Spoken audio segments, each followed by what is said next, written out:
Tell me you gon' ride for me. What up, everybody? It's Wilton and Angelica. And this is the Love Thy Neighbors podcast. We thank you for tuning in to all the viewers. Just to tell you a little bit about myself, my name is Wilton, also known as Will Sorrell. I'm a rapper, entrepreneur, now a podcast personality. Is that right? Podcaster? Podcaster. And so, that's what I'm about. I'm a hip hop artist, and also have a book coming out as well called Worth the Wait. That's a lot of things I got about me as a creative, but that's who I am. You want to tell people who you are? Yeah, I'm Angelica. I'm born and raised here in Richmond, Virginia. I am a blogger. I also write poetry, of course, my blog. But I am also a healthcare worker.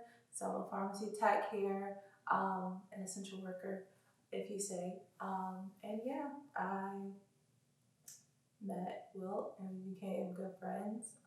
Then he was like, hey, you want to do a podcast with me? And I was like, sure, why not? So here I am. Shouts out to our church too, the Life Church. Yes. Yeah, can't forget that. Let's go back and listen. What we got. So the first thing is the goal behind this podcast. The goal behind this podcast is really to inspire people and to really just talk about everyday life. As you see, the title says "Love Thy Neighbor." Living in this life, it's hard to do that sometimes. Especially, I can say for me, when I'm behind the wheel and I'm driving, it's hard to exemplify that. Yeah, what about you? Definitely. Especially being a Christian, doing this walk with God and just exemplifying love to all of our neighbors, no matter what their background is, no matter what they do, and just showing that in our everyday life, not just when we're at church, but also when we're driving, or like me, when I'm at work. Sometimes it gets a little hard, Right. But, to remember to do that, and to just show people grace. Yeah. And I think people nowadays, they really want to be able to have a place they could come and actually feel like they can relate and be relatable. And that's what we're trying to do with this podcast. Even though we are Christians, we're trying to do a podcast so people can actually see we go through everyday life too. So we're not just like monks or anything, or you know what I'm saying? Yeah, definitely. And to talk about it and to be real about it. Because Right. At the end of the day, we're human. We still make mistakes. We're not perfect people. Sometimes we are gonna, step out in our flesh a little bit. No, that's right. But it happens. So we're just here to talk about it and figure out ways to do better at that. Yeah. And then also the inspiration from Love Thy Neighbor came from scripture, Matthew 22, 39, where it says, love thy neighbor unto thyself. So we figured why not just go ahead and make a podcast off of that? And what do you think is the hardest thing about loving your neighbor? If you had it? I would say when you don't want to love your neighbor, or when your neighbor is hard to love. Because I know for me, especially recently, I've had an experience with a coworker, and she was a lot. And I talked to some of my friends about it, but I still, at the end of the day, I was able to control my tongue, but just remembering to do that and saying, hey, I have to exemplify myself as a Christian, even when, especially when my flesh is weak. Right. Because there's sometimes when I want to speak out and maybe even defend myself, which is good to defend yourself. Right. But at the end of the day, other people are looking at me and saying, even my coworkers, and Pastor Vernon, our pastor, he talked about this, just having other people see that you're a Christian and see that, because who would I be if I was to I guess, talk out against that coworker one day, and then the next day have all these scriptures around my desk. Right. Oh, yeah. That's You know, like that would be a little contradicting. So just to remember to say, hey, you know, I'm upset and I'm angry, but I'm not gonna let that take me out of my character. Oh yeah, that's right. And that's one thing what people like to do too, because they looking for the day that we F up. Let's just keep it real. They looking for that, like, yo, I'm waiting for so and so to say something. I'm going to purposely, like, people have that intention. They purposely want to get on people's nerves. And even like they do, and like even with me and that coworker, like she didn't know I was a Christian. You know, I'd never even seen that girl in my life, but we had to communicate, you know, through the computer. So a lot of our back and forth was like through that, but you know. Right. And I can't say for myself, it's the hardest sometimes to do that to exemplify love your neighbor. Because when you're trying to do that, like, again, you will be tested. You know what I'm saying? And I know just me, like, I try to carry myself in a way to where I'm showing love to anybody I'm around. But sometimes, like, again, like I said, my biggest thing is when I'm behind the wheel and people are just like driving crazy or they cut you off. Or like just the other day, I was driving and this dude, like, I don't know, he was like kind of like swerving on the wrong side of the road. I'm like beeping my horn and he flipped me off. And you know what I'm saying? Like right. So my initial thought was just like, yo, I'm about to let him know what it is. But then I was like, you know what? Like, what is that going to solve at the end of the day? Because, you know, he probably could be having a bad day. And then, you know, and also not thinking like, who knows? He probably could be strapped, have something on him or something. I'm getting mad at him. Like, it's not really worth it. So, and then I think one thing that you said about the girl not knowing that you was a Christian, like that could be a time where y'all actually meet in person. I don't know if y'all have met yet. No, she's actually leaving, or she left. Oh, so okay. It all worked out. Yeah. So that's one thing that I said, that I try to do. And I think also loving your neighbor, forgiveness is a big thing that comes with that. I think that's one of the hardest things to really do with loving your neighbor, is like forgiving those that do you wrong, and you know, like, that's their intent. That's just in their nature. They don't care. They don't have heart. And like, we don't assume that everybody's a Christian. That's one thing, you know, like, why we created this podcast is to really show people a different side. Because people are probably normally thinking like, yo, like Christians is probably like this type of way.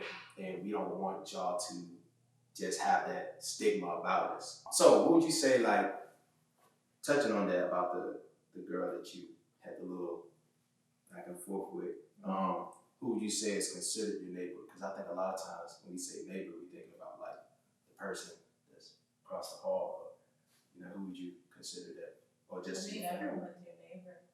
You know, like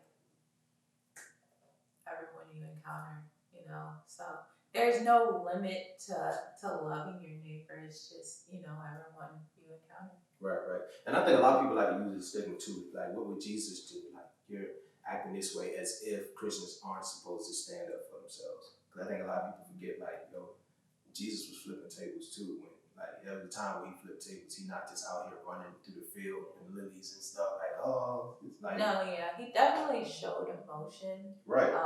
But he also managed that emotion too. Right. I think that's one of the biggest things is managing. I know for me, just managing that, because I know at times I can get angry. Like, at times I can let my anger get the best of me, and I have to go back and really just think like, okay, how could I have did that differently? Because I'm a firm believer that how you treat people always comes back to you, you know, which is like love thy neighbor. So, can you name a time when you had to express love thy neighbor and it didn't play out so well, other than that one? I think it played out well. But probably family members. I think that sometimes, for me, that's the hardest. Because, I mean, people you see in the streets, even co-workers, like, they're here for a little bit and then, you know, eventually they leave your life. Family members are forever. Yeah. So, for the most part. So, I think remembering to, or just showing them love is probably the hardest, especially when they see you, know that you're a Christian, know that you're a believer, but they still kind of do things to you to get you out of your character. Right. But also trying to manage that and also continuing to show them love, not just as a family member, but as a Christian when it gets hard, because it does get hard. It gets very difficult. There have been times when my pettiness came out, and I had to swallow my pride, and even, like you said, forgive, but even apologize. Sometimes when we do step out of our character, we don't apologize for what we said. And sometimes, well, actually, every time you should do it. Because one of my friends actually had to tell me to do that one time. I was talking to him about a conversation I had with one of my aunts recently, because my grandmother passed away a few months ago. And of course, when someone passes away, your family members have all this tension and all this unsettled drama. And I myself got fed up and I said something to her. And I was talking to him about it. And he was like, okay, cool. So are you going to apologize? And I was like, the conviction came and I was like, I should probably do that. So, I think it's the hardest to apologize, especially when if they're wrong and you're right. I think it's always the thing where, man, you should apologize if, you were wrong, but what about if they was wrong? Like, I think that sometimes that's overlooked. Like, that's hard. That's hard for me, because I'm like, I know man, they should really, like, why do I gotta go and apologize to them? Why do I gotta do that? Like, they should automatically know. You ain't gotta be a Christian to just have that mannerism to go apologize about, but a lot of people, and I think a lot of people don't understand, especially when it comes to love. Like, I think a lot of people get love twisted as if love doesn't come with accountability. I think that accountability is a big thing, because people are like, oh, are you a Christian? You're supposed to be loving, so you don't supposed to be pretty much welcome back at me if I get mad or this, that, and the other. It's like, and this is not making no excuses, but like, I need Jesus. Like I'm human too. Like, I got struggles, and I think that's the very essence of why we did this podcast too, for Love Thy Neighbor, is that, we human. Like, we love Jesus, but we human too. And again, we go through problems, we go through things in life, and if we keep that mindset, like, people are going to double cross you. Like Jesus said, if they hated me, they're going to hate you too. So, that's the mindset that I keep also. And I mean, not only if you're a Christian, like, there are just basic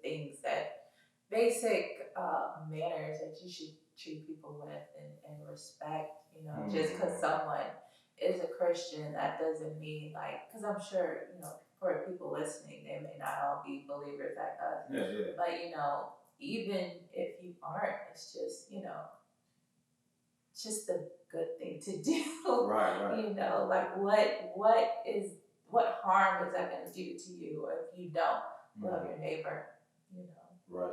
I was talking to a guy the other day, and he was telling me about how he went through so much in life, like been through like wars and stuff like that, had a lot of stuff happen to him as far as like health wise, heart surgery and all these things. And one of his biggest things was like, he was like, I really struggle with anger. He ain't no Christian, but we just having that conversation. He's just like, man, like, the anger gets to me. Sometimes I just want to just go and just knock somebody's head off, and for me, there was times where he would just say stuff, and I just sit there and listen. I think listening is a big thing, a part of loving your neighbor. Because when a person feels that you can listen and they can hear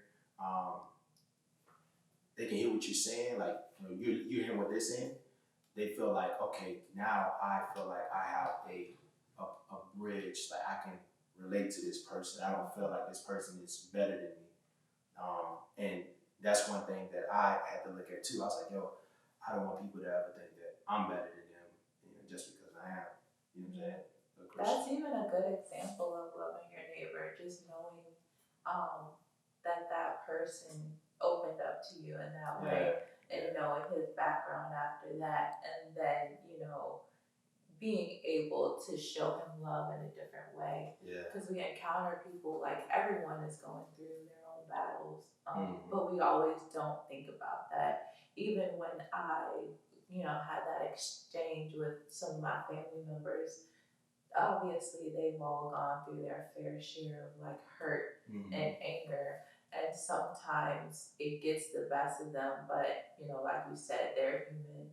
Mhm. I'm human, it happens, but that's why we show that love, we show that forgiveness and that grace, and it just all comes back. Yeah, and again, that forgiveness thing is definitely it's a challenge. Like It can be. it takes time. You know what I'm saying? And for me,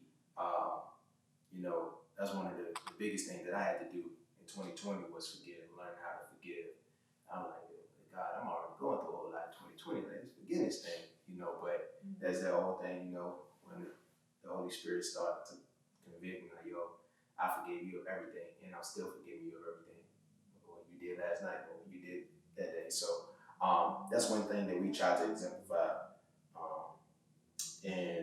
So I think falling into as far as like the forgiveness thing, right? We think about like how life is for how we're living in this world with social injustice against our people. How do you think that forgiveness will play with that, with the whole racism, the cops killing?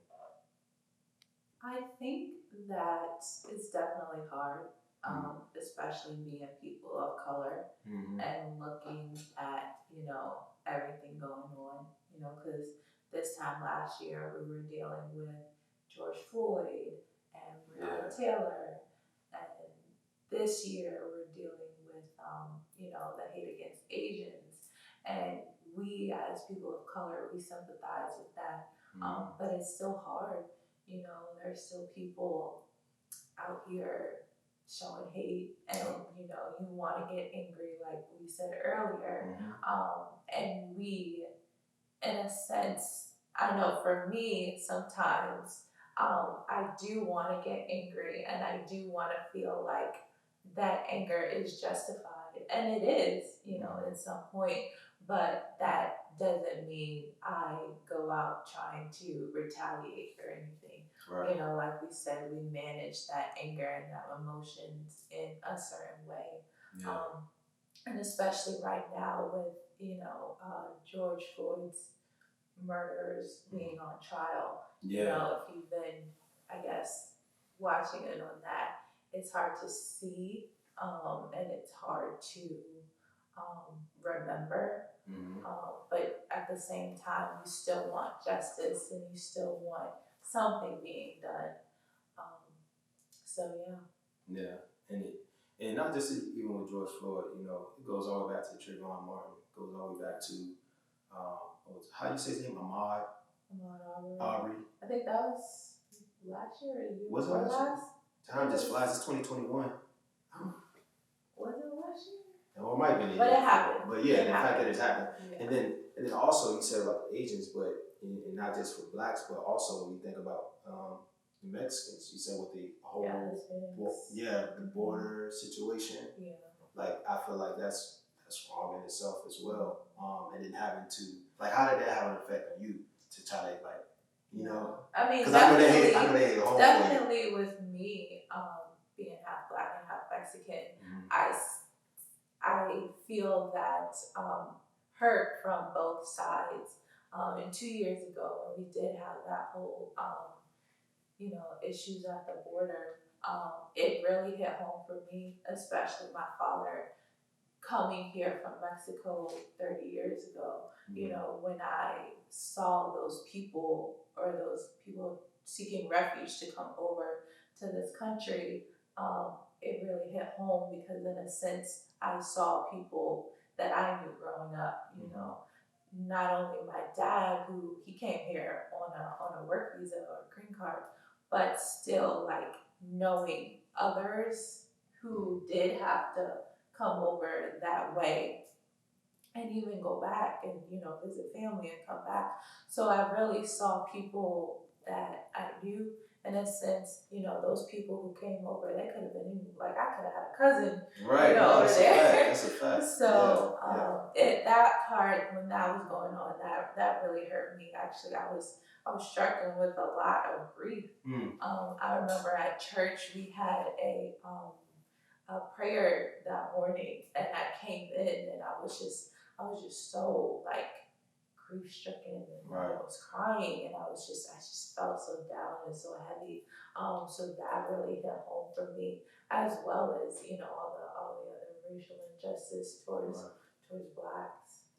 Even the Asian community, like recently, that shocked me. That, I was like, yo, how? Like, come on, they take care of them. They take care, they take care of them. The feet, they make sure you're good. And the Chinese food, they make sure the food right. Not only that, but Asians. I don't know about you, but like my encounter with Asians and just their culture, it's very nice. Right. They don't. I've never encountered like an angry Asian person. Right. So, then they treat people with a certain amount of respect and dignity and class, no matter, who they are. So, and to just do that to like random people on the street, it's crazy to me. And then when we talk about hate, that resonates with me, even being a black man in America, and automatically, prejudged as if a certain type of way. I had that happen to me a lot, and this is not against white people, but I had a lot of white people, mostly older white people, look down on me because they may think like he's not intelligent. How does that make you feel? It makes me feel like, like they're going to look at me any other way. Like they're going to look at me the way that they were brought up, pretty much. Like a lot of people are a product of how they was brought up, and it's just in them. Like no matter what, they choose to like have that mindset that I'm going to hate him because he's their color, or even down to like name wise, like, and it's sad, but or judge you. Right, because so my mom, right? She said I asked her, why you name me Wilton? That's my dad's name. She was like, I named you Wilton because in society, like you hear Wilton, you automatically think that's a sophisticated name, or it look good on job interviews, like. And I've had it happen to me in the past to where I would talk like to whatever job, and they say, "I was Wilton Storell." I'm like, yeah, this is Wilton. And then I meet them in person. They're like, Wilton? I was like, yes, it is I. It is I.